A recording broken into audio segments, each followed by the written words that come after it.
Siempre puedes practicar surf, episodio 240.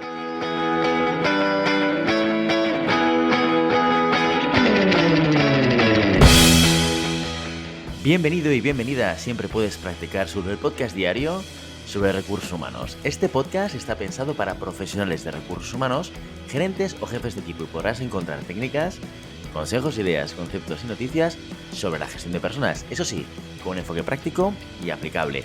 Hoy episodio 240 del jueves 2 de junio del 2022, programa muy interesante porque lo dedicamos a vuestras preguntas concretas con retos sobre gestión de personas y recursos humanos. Pero antes dejadme que os recuerde que podéis encontrar más contenido en nuestro blog e información sobre nuestros servicios en nuestra web, en globalhumancon.com. Desde allí os podéis apuntar a nuestra newsletter para no perderos nuestros webinars, streamings y todo el contenido de actividades que organizamos desde la consultoría Global Human Consultants. Ya estamos en el segundo día de junio y ya podemos empezar a oler las vacaciones. Esto huele a verano. Puede incluso que algunos ya estéis empezando a disfrutarlas. Nosotros seguimos aquí al pie del cañón y esta vez, el jueves, venimos con vuestras preguntas porque mañana lo dedicamos a la entrevista que ya veréis que es muy interesante. La primera pregunta que traemos hoy jueves a preguntas y respuestas es la pregunta de Álvaro, que dice lo siguiente. A la hora de buscar soluciones que sirvan para cuidar el bienestar de los empleados, ¿qué aspectos son relevantes estudiar para contratar un servicio, ya sea una aplicación, programas de coaching, lo que haga falta? ¿En qué hay que fijarse? ¿Y realmente merecen la pena? ¿Se nota el beneficio de la inversión? Muchas gracias. Muy bien, Álvaro. Pues en lo que se refiere a la búsqueda de ayuda de proveedores para trabajar lo que es la parte de bienestar del empleado, primero hay una cosa que es muy importante que tenemos que tener en cuenta, que no lo preguntas y seguro, Álvaro, que ya lo tienes súper en cuenta, pero que me gustaría dejarlo explícito porque es fundamental, porque si no nos podemos equivocar mucho en la inversión y que tiene mucho que ver con la última pregunta que me haces, que es si se nota o no el beneficio de la inversión. Y la primera cosa que tenemos que tener en cuenta es qué es lo que valoran los empleados de la organización. ¿De acuerdo? Muy importante porque este debería ser el punto de partida. Y además es una pregunta que no es fácil de responder. ¿Por qué? Porque nos estamos enfrentando a un mundo en el cual en nuestras organizaciones tenemos personas de diferentes generaciones y tenemos personas con necesidades diferentes. No es lo mismo una persona que tiene 35 años y que empieza a construir una familia, a tener hijos y demás, y sus necesidades de beneficios o lo que él puede o ella puede valorar en tanto que beneficios dados por la compañía pueden ser una serie de cosas que si tú tienes 22 años, 24 años, acabas de salir de la universidad o acabas de salir de la formación que haga falta y te pones a trabajar. Entonces ahí lo que tú podrías valorar como beneficio es otra cosa diferente. Como si tienes ya 45 o 50 y también estás pensando quizás más en construir tu jubilación, por ejemplo, que alguien que tiene 30 o que alguien que tiene 20, y ahí, pues tus prioridades también están cambiando. El momento vital de la persona es clave para entender qué tipos de beneficios pueden ayudarle a él o a ella. Por lo tanto, esta es la pregunta que es clave. Lo cual nos va a llevar a las siguientes, ¿de acuerdo? Pero esto quería explicarlo, seguro que Álvaro lo tiene súper en cuenta porque es un poco como de sentido común, pero hay que hacer este ejercicio necesariamente. ¿Qué aspectos son relevantes estudiar antes de contratar el servicio? Pues yo te diría que sobre todo hay uno muy importante, porque dentro del mundo del bienestar y de las aplicaciones que puedes implementar dentro de la organización, pues hay muchas posibilidades y hay algunas que tienen que ver con programas de acompañamiento, ya sea coaching o life coaching, ¿de acuerdo? O bienestar vinculado a la salud, a la nutrición, al deporte, que son palancas muy interesantes a poner en marcha desde la organización para ayudar a las personas a tener una vida más completa. ¿Vale? De hecho, aquí tuvimos a Minerva hace ya unos meses hablando justamente de este tipo de acciones de bienestar que ya hacían algunas organizaciones y son programas que son muy interesantes. Lo que pasa es que también tenemos que tener en cuenta que en el mercado hay de todo. Es decir, hay gente que te vende productos o servicios donde a veces pues lo que hay más allá de las palabras pues es poco contrastable. Entonces, lo primero que yo haría o lo fundamental que yo haría es contrastar ese servicio o ese producto. Habla con más gente que lo haya comprado previamente y que lo haya utilizado, que haya tenido esa experiencia. ¿Por qué? Porque eso te va a ayudar a entender dos cosas. Primero, contrastar cuál puede ser el nivel de servicio esperado de este proveedor, porque a veces hablamos de intangibles, ¿de acuerdo? Y la segunda cosa, el ver cómo estas otras compañías han valorado ese impacto. Esto te puede ayudar también a ti cuando tú vayas a tu CEO, a tu director general, a explicarle, tenemos que invertir tanto dinero en estas acciones de aquí y les vamos a medir de esta manera. O incluso he hablado con la experiencia de esta empresa y esta empresa y esta empresa y me han dicho que lo han notado de esta otra manera. ¿De acuerdo? Con lo cual, eso también te va a servir a ti para poder apoyar la defensa de la inversión económica en alguna de estas palancas de, bueno, orientadas al bienestar de los empleados. ¿Que merece la pena? Sin duda, yo te diría de entrada. No obstante, no tenemos que dejar de lado y no podemos olvidar una idea que yo siempre he compartido dentro del podcast, y es que no podemos construir la casa por el tejado. ¿Vale? ¿Esto qué quiere decir? Si asimilamos los beneficios o las retribuciones o bueno, todo lo que le estamos dando al empleado dentro de una organización con lo que es la teoría de Maslow, de la pirámide de Maslow, de necesidades, hay una cosa que no podemos obviar, y es que no podemos pretender que la gente que trabaja con nosotros trabaje con nosotros solo por aquellas acciones de bienestar que estemos haciendo, ¿sí? Tenemos que tener el trabajo previo hecho, bien hecho. ¿Por qué? Porque al final funciona, insisto, como la pirámide de Maslow. Fase 1, a la gente la tienes que tener retribuida correctamente en función de su responsabilidad y en función del mercado. Si esta etapa no la tienes cubierta, olvídate del bienestar del empleado. Olvídate de buscar un life coach o buscar una aplicación que les permita hacer un seguimiento de su bienestar, del sueño. Olvídate de motivarlos o darles descuentos para ir al gimnasio. Olvídate de todo eso. Porque ya hay una base que no estás cumpliendo. No podemos ir a la fase 2 y fase 3 del reconocimiento de los empleados sin tener la fase 1 hecha. ¿Vale? Porque no te va a solucionar el problema. El problema de base vas a tener vas a tener el mismo, vas a invertir dinero en acciones que a lo mejor están muy bien, pero el problema base, los empleados que te van a decir en estas circunstancias, te van a decir, oye, en vez de gastarte dinero en un coach, págamelo a mí. Págamelo a mí porque yo lo que necesito es que se me incremente el salario, ¿no?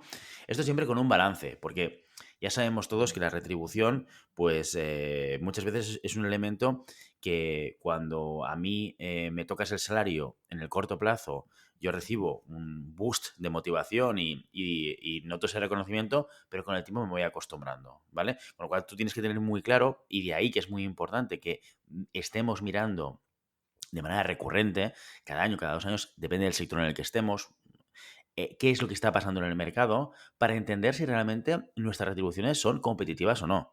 Vale, no puedes basarte solamente en la pregunta de ¿consideras que estás bien retribuido en una compañía?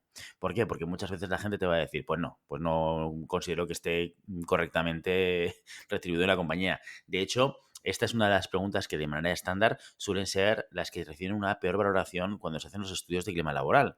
Esto es un recurrente, o sea, es la pregunta que normalmente siempre recibe peor valoración. ¿Y eso quiere decir que estemos pagando mal a la gente? No necesariamente. Por eso siempre es importante contrastarlo con estudio de mercado salarial y asegurarse de que, ostras, estamos siendo competitivos con nuestras retribuciones, ¿de acuerdo? Con lo cual, muy importante, respondiendo a la pregunta, ¿merece la pena? Pues sí, siempre y cuando tú tengas los deberes hechos previamente. Tienes que haber pasado, digamos, las asignaturas más básicas hechas, porque si no, se puede convertir en un arma de doble filo, en el cual la gente te dice, oye, pues antes tócame el salario que ponerme un beneficio extraordinario, ¿de acuerdo? ¿Se nota el beneficio de la inversión? Yo lo que te diría, más que responderte la pregunta, ¿vale? Lo que te diría es, mídelo, tienes que medirlo, tienes que medir primero cómo está la organización previo a la implantación de estos beneficios, desde qué perspectivas, satisfacción de empleados, ¿vale? Aquí tienes que valorar cuál es la satisfacción y compromiso de los empleados previo a la implantación de los beneficios y cuál es a posteriori, ¿vale? Que esto tiene que ver con la percepción de la gente, creo que está bien, aunque no debería ser lo único que debemos medir.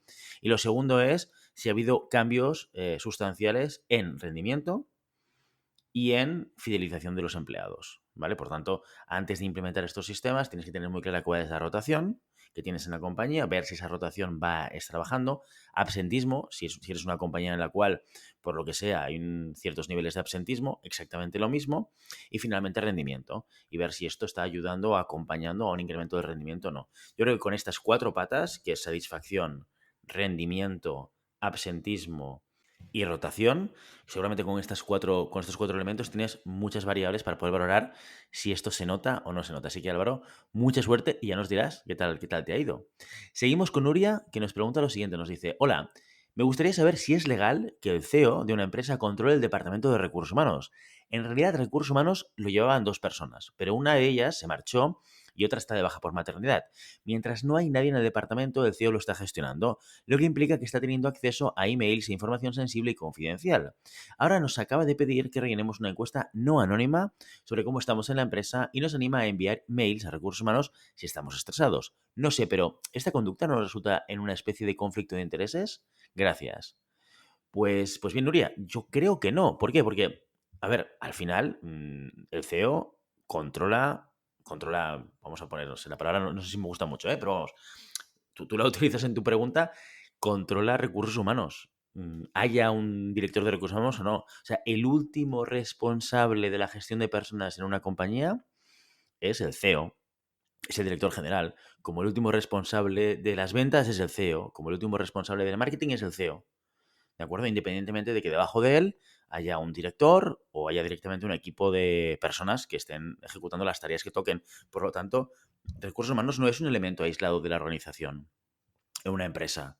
Forma parte de la organización y no deja de ser el rol del director de recursos humanos la transmisión de responsabilidades del CEO en la figura de una persona. Con lo cual, insisto, haya o no un director de recursos humanos, el CEO lo controla igualmente.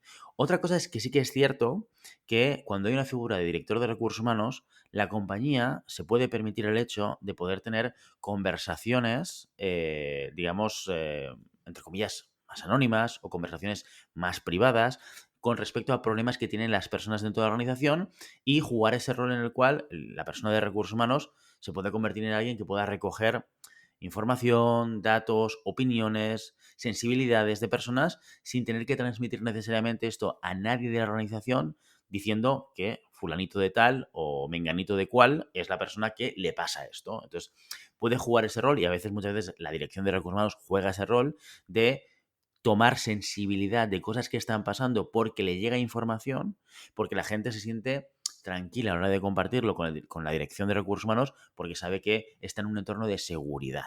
¿De acuerdo?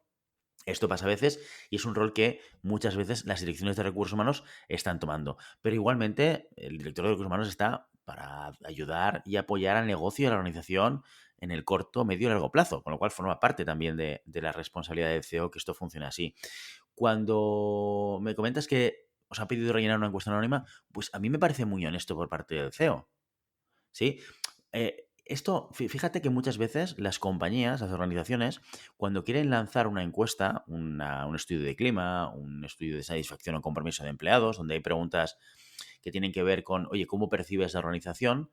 Lo suelen hacer a través de una consultora externa. Contratan a un tercero, ¿vale? Como, por ejemplo, nosotros, ¿no? En GHC, en Global, hemos hecho muchos proyectos de este estilo, ¿vale? O utilizan herramientas externas que les permite garantizar el anonimato. Un sistema, no tanto un Microsoft Forms o un Google Forms o estas herramientas que de alguna manera tienen trazabilidad, o sea, te lanzan la encuesta pero saben quién está respondiendo el qué, y que te capan un poco el anonimato para justamente garantizar que cuando alguien responde no se puede saber quién es la persona que responde, ¿de acuerdo? El hecho de que él lo haya hecho con transparencia diciendo que es no anónima, yo creo que es positivo por parte del CEO. Te dice, oye, no te estoy engañando, yo voy a lanzar una encuesta, me gustaría que respondieses, que sepáis que no va a ser anónima. Esto tiene pros y tiene contras, ¿vale? Yo, desde mi punto de vista, tiene más contras que pros, pero si escuchasteis el capítulo del libro de Red Hastings y Eren Meyer, Aquí no hay reglas de Netflix, fíjate que ellos apuestan 100% en el feedback no anónimo. Bueno, esto es otra historia y si queréis, el capítulo creo que salió hace un par de semanas y ahí lo explico, ¿no? El caso es que en este contexto, yo creo que ahí el CEO hace una apuesta de transparencia a la hora de decir que lanza una encuesta no anónima y que os motiva a enviar correos a recursos humanos si estáis estresados. Bueno, vosotros ya sabéis que recursos humanos en estos momentos es él, con lo cual ya sabéis con quién estáis hablando, ¿no? O sea, yo creo que por todo lo que me estás contando, ¿vale? Yo creo que no hay una conducta de conflicto de intereses y, por supuesto, no hay ningún elemento legal. O sea, no hay una ilegalidad porque el CEO tome las responsabilidades de recursos humanos, porque de hecho de manera natural forma parte de su responsabilidad. O sea que, Nuria, no sé, yo lo veo bien y creo que responde también a una actitud de transparencia por parte de la dirección. Bueno, ya nos contarás qué tal va esta encuesta anónima y si hay algunos otros elementos adicionales que yo puedo entender entre líneas, que hay otras cosas que no nos estás contando y que tienen que ver con esa percepción de conflicto de intereses, del CEO. Bueno, si hay alguna otra cosa, Nuria, nos lo cuentas.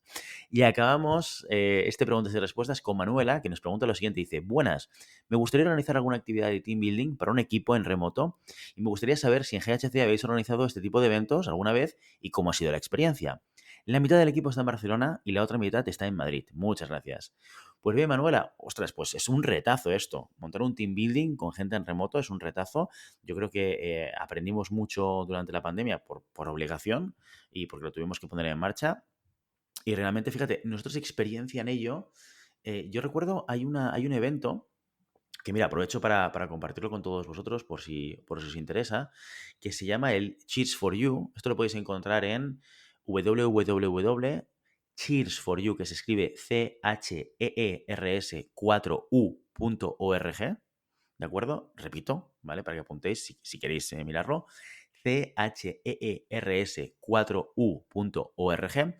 Pues esta organización, bueno, o este evento, más que organización, este evento, que está organizado por la Fundación Icaria, eh, durante muchísimos años, cada año hace un evento de team building para empresas. Entonces, las empresas se apuntan con equipos de personas y hacen actividades, ¿vale? Para pues, construir ese buen rollo en el equipo, para desarrollar relaciones y vínculos entre las personas y demás, ¿vale? Que es un poco el objetivo de un team building al final, ¿no? Que a través de actividades podamos experimentar y consolidar o construir vínculos entre las personas de un equipo profesional, ¿sí? Pues, y te explico esto porque justamente el año de la pandemia, esta organización, que es una organización sin ánimo de lucro, que es una fundación, que detrás de su propósito está el ayudar a personas con discapacidad intelectual, en su integración, ¿vale? Lo que hicieron ese año, cuando se les truncó, porque claro, esto todo lo han hecho en presencial, en el Circuit de Cataluña, aquí donde se corre la Fórmula 1 y las motos aquí muy cerca de Barcelona. Y en el 2020, cuando ya estaban organizando el evento, pues evidentemente lo tuvieron que cambiar y variar e hicieron un evento completamente online, al cual nosotros cada año nos apuntamos. Nosotros somos patrocinadores del evento y nos apuntamos cada año con los equipos de Global y donde jugamos, nos lo pasamos genial y lo organizaron a través del online. Claro, el formato online es mucho más complicado que el formato offline. Bueno, fíjate, no sé si es que es mucho más complicado, es que estamos menos acostumbrados probablemente. Las capacidades y competencias que requiere alguien para organizar un team building online son diferentes de las que requiere alguien para dinamizar un team building offline o presencial, ¿vale? Por lo tanto, se nos hace un poquito más difícil y por eso yo creo que al principio, cuando llegó la pandemia y tuvimos que hacer muchas actividades a nivel offline, pues sentíamos que todo era un poco raro y pensábamos, es que el online no funciona. ¿No? Pensábamos mucho, es que esto en online no funciona. Yo creo que parte de esa sensación no es tanto que no funcione en online, sino que no sabemos hacer funcionar en online, que es diferente. Porque lo que conseguimos, o para conseguir una cosa similar a lo que haríamos a nivel presencial, requerimos hacer cosas diferentes. Yo lo he visto esto mucho, por ejemplo, desde nuestra experiencia en Global, en las formaciones. En las formaciones nosotros hemos tenido que reaprender cómo hacer formaciones cuando las hemos hecho online, completamente. Y formadores buenísimos en el offline, en el presencial, que en el online no funcionaban. Y nos hemos encontrado clientes un poco desesperados por ver que proveedores que estaban utilizando previamente en presencial y luego en online no funcionaba, no tenía impacto. La percepción de la gente que iba no era tan positiva como la otra. ¿Por qué? Porque bueno, hay que acostumbrarse a hacerlo de una manera diferente. Y hay personas que se han adaptado muy bien a transformar la dinamización en el online y otras personas que no. Bueno, ahora ya la pandemia se ha acabado, podemos vernos otra vez. De hecho, Cheers for You este año es presencial. 7 de octubre, pues si a alguien le interesa apuntarse a este evento. Y por lo tanto, la gente pues, ha vuelto al presencial y no hay ningún problema, ¿no?